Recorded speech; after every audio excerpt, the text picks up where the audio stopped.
Awesome. So, Tyrus Gaucher, I'm going to actually record this. So if you don't want to be on camera or be recorded, I'm going to post this up on YouTube so you have the video. So you can, as a reference. But Tyrus Gaucher, who's worked in games and film, and he's done children's books, is going to be your regular teacher. For those of you who don't know me, my name is Alex DeMargin. I'm the game art and CG animation coordinator. I also work for Amazon as an artist on a couple different titles. But overall, yeah, I mean, if you Google me, you'll see all the cool stuff I worked on. I've been a character artist for like a billion years, so that's what I'm doing now as well as tech art. So anyway, the first thing we're going to do today is most of you should be comfortable with VDI. If you're not, ping me and then we'll go through the process. But for this first project, because this is an advanced sculpting course, and Tyrus might change this up a little bit. For a first project, though, what I normally have or do as a part of my lecture is I go back over the software, just sort of a soft review of the Zbrush interface, and then I have you do something like assemble like this, a skeleton. So a nice little skeleton like this, just so you can get more comfortable again with moving things around, shifting pieces, light sculpting. And so this would be due essentially next week. So how do you approach something this detailed and this complicated and this scary, right? Well, you break it into individual chunks. So I'm actually going to do a demo on how I do this. And then I can show you an example of a piece of art that I created with a skeleton that actually ended up in a video game. So the first thing I want to do is I want to look at this, and normally you could speed it up by projecting this in here. But if you really are interested in becoming a great sculptor, a great character artist, it's better if you kind of look at an object and then you try to copy it on your own, like sight size it off to the side. Another thing is you might be wondering, well, how am I making this float on top of my ZBrush environment? Well, I'm using a piece of software. Let's see if it's in here. Let's see. Called PureRef.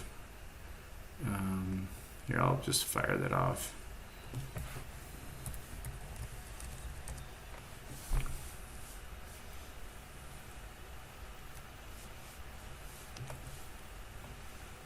See if I can move this down. So PureRef, I would suggest you install it. It's probably my favorite, essentially outside of plugin. If you have some funds and you want to support the person, you can. Let's see if I can find the install link. Sorry, I'm working on a little laptop here. So you can go to download up top. Let's move this off to the side too. And then whatever your Mac or Windows or whatever, you go to install, select your version, and then down here you can enter a custom amount. You can enter nothing if you're one of these struggling artists who could use some free software, and then just go ahead and download it. And that's this program called PureRef here. And what's really great is you can scale down these images, you can move them around. And then, for example, say I want to do a skull turnaround like this. I can say, oh, you know what, this one looks pretty cool. I'll use this for sculpting. I can just right click and then just copy the image, and then I can just right click paste it inside of here. Or just hit Control V. Then I can move these around. And then what you can do is, let me get rid of this meeting controls, is you can scale this down like this. You can zoom in pretty good, and then you always have it. Sorry, I think my tablet's on touch. So see how I'm like scaling this in? I can move these around, I can scale them. So stuff like this. So, and then you can just right click on this, and then you can save this, like, throw it on your desktop or something as scale, and then you have it, and you can just keep copying and pasting in here until like your heart's desire. But for now, I want to really tackle just sort of how you would approach something like this. Let's move this up a little bit. So back in ZBrush, let's go to ZBrush here. What I normally do is something like this, and I have you're kind of hidden off screen, so if you need to, go ahead and Come on. It's not doing it now. Let's move this off to the side a little more. Just speak up if you want to interrupt or you have a question. I'm going to just sort of break this up. And if you're not clear about the assignment. So I'm going to go to Preferences, Initialize ZBrush, so my ZBrush is pretty clean. And let's just go over some basic meeting stuff, or some basic, here, let me make sure. There we go. Okay. So the first thing I do is I start to look at stuff like this, where I'm like, all right, I want to break this into the individual chunks, and then I want to just mirror it. So I'll go to Simple Brush, I'll add a sphere, I'll drag that out, and then I'm going to press T like Tiffany, and then that's going to enter edit mode. And again, I know that some of this might be sophomoric, you've done it before, but this is sort of a nice precursor or a nice remembrance that you have. So I'm going to go ahead and press X, and that does symmetry. And then in respect to getting this to look, let's zoom in a little bit here, like this, I want you to just break it into chunks. So you're looking for areas that have a commonality. So for instance, like there's a rib cage here, which is also a sphere. So if I click on this, and then I go to my subtool here, my subtool palette, and then I'm going to go over here to duplicate. And then I'll hit W and I'll bring this down. And essentially, that's my rib cage is essentially 3 heads wide on this particular character. So I'm going to just scale that up a little bit widthwise, and I'm going to make it a little bit more narrow like that. Now if I go to my side view here, I want it to be sort of a little bit more narrow and fatter on the bottom. Now for this particular assignment, you're not going to be doing a lot of sculpting. You're just going to be sort of, here I can actually just do it like that, or I can move these around. You're just going to be capturing a similar likeness to this. So something like this. Same thing here. For this lower half of the face, I'm just tapping into my old drawing skills. So another trick is if you hold Alt and click, you can switch between these objects, press W to move things around. So I'm going to scale that head down just a little bit and make it a little bit higher. Like I said, not a lot of sculpting whenever I start something. And I'll show you some examples of my art after the next break, and that'll help you sort of get an idea of what my process is. And again, if you have a question, interrupt. My name is Alex. So I'm going to go here and I'm going to go down and I'm going to append a cube down at the bottom. Then I'm going to hold Alt and left click, and I'm going to bring this down and I'm going to scale this down. And I'm just going to place this in the front, sort of indicating the muzzle of the face. So something like this, and bringing this up and forward. So a little bit like that. And I'm not too worried if it sticks out because I'm going to remesh this later. So this indicates this front part of the face here, this muzzle area. So something like this. Press W, move that back a little bit. Now for the spine, I'm just going to, let's hit Q. I'm going to append a cylinder. So hold Alt and left click, or just click with your pen, hit W, move this down, and let's just scale this down. Now notice I'm just sight sizing. It goes to the back of the head. This is too long, and we're going to grab these points and shift them forward and all that stuff, but for now we're just placing objects where we think they need to go. So something like this. So just sort of placing that in the back of the head, and it has a curvature that follows the spine. So I'm going to hit Q, and I want to make sure, I'm going to press X, that I have symmetry on. Now let's start playing with some brushes. I'm going to use my Move Topological brush to move that around. So I'm going to hit B for brush, or you can click up here. So B for brush, then M, then T for topological. And then I'm going to press S, like Sandy, make that bigger, and just start pulling these back a little bit. Holding Shift to smooth periodically.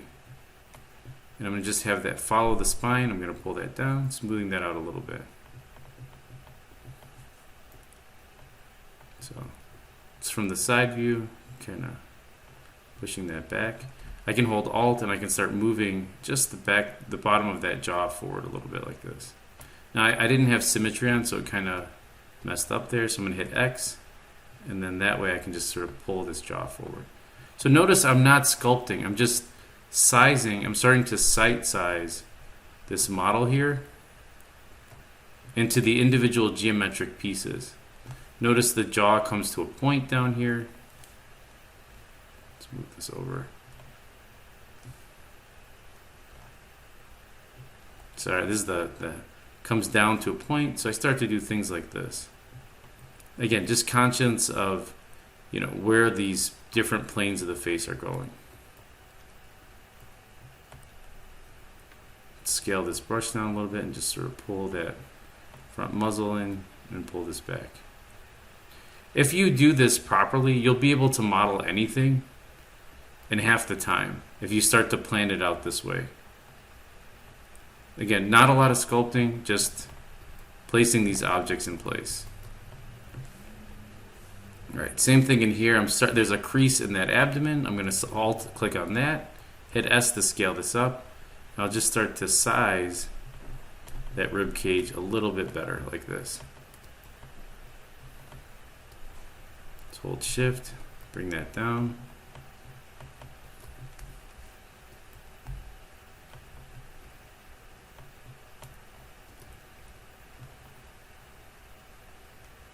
So, and another trick I like to do is if I hold Control, I can mask this area, then I can flip it, and then if I press W, I can just pull that down even more, and see how it pulled that out. And then, because I'm hitting Shift F to see it, you can see there isn't a lot of geometry there. What I'll do is I'll Dynamesh it. So I'll go into Geometry here, and then I'll just do Dynamesh, select that, and then that gives me the geometry I need.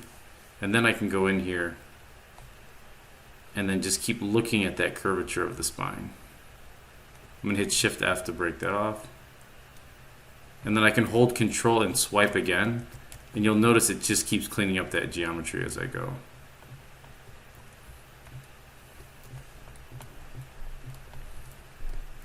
Alright, so let's go ahead and create these clavs. Oops. So I'm going to go down here. I'm going to go to Subtool. And I'm going to go to, let's see, where's my append? And I'm going to append another cube. Alt, click on that, hit W. I'm going to move this down and move this over like this.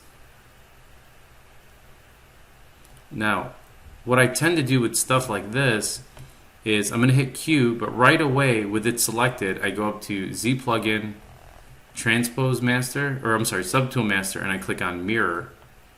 And because I want it to be in the same subtool, I just hit OK. And now I can select this and I can say, okay, I'm going to look at the handlebar shape of this clavicle. It scoops down and then it goes back from the front to the shoulder. So I can hit X and I can start moving these back. Again, no real sculpting yet. You're just moving shapes. If you see that the shape starts to fall apart like that, Control swipe. Make sure that, where's geometry? Divide is on. Nope, not divide, sorry. Dynamesh is on, and then Dynamesh. And just keep moving that shape and Dynameshing it how you need to. And if it's too big, you know, you can just kind of push that in like that. You know? And you might be surprised, you might be like, well, that's really easy. But the thing is, this can be quite challenging because you're trying to get the shape down first. All right, let's look at, and so the other thing I don't want you to do is this. I don't want you to do every bone. So for instance, say we're done with this, we're happy with this shape. I'm going to hold Alt and left click on this to select it, and I'm going to turn on, let's go to B, brush, and then I'm going to grab my clay buildup, so B, C, B, and I'm going to turn this on. And then what I tend to do is you're just doing representational. You don't have to do every single, like you don't, and actually it's easier if you do model them out, but all we're going to do is we're going to say, okay, we want to leave the clavicles separate, but we're going to start looking at things like this. This is when we actually get to the sculpting phase. We just start to do stuff like this, where you start to, let's actually change the color to matte cap white. Let's get this out of our way. We just look at, like, from the front, just connecting it. And you can see right off the bat, there's 1, 2, 3, 4, 5. and I'm so much larger than this, right? So here I've only got two ribs here, you know. So this is where the real, like the kind of the stress of it is. You're like, oh my god, I didn't make enough room for these other ribs. So stuff like it's starting to look like an alien. Those alien. Okay, let's come up this way. So your first assignment isn't the sculpting part. We're actually just placing. We're creating like a visual representation of this character. All right, I'm gonna pause the recording for a second, and I'm gonna open it up for